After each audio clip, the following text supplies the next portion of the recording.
আসসালামু আলাইকুম রহমতুল্লাহি ওবরকাতু।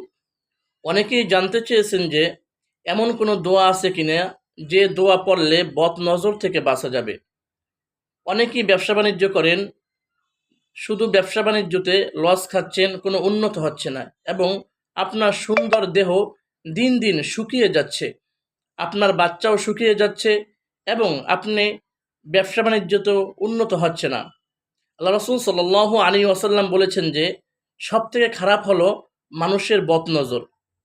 আপনি যদি আপনার ব্যবসা বাণিজ্যকে বদ নজর থেকে হেফাজত করতে চান এবং আপনার সুন্দর দেহকে, সুন্দর চেহারাকে, আপনার বাচ্চাকে বদ নজর থেকে হেফাজত করতে চান, তাহলে আপনি সকাল বিকাল এই দোয়াটি পড়তে পারেন।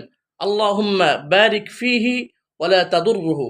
আমি আবারও বলছি, আল্লাহুম্মা বারিক ফিহি ওয়ালা তাদুররুহু। আপনারা চাইলে এই দোয়াটি নোট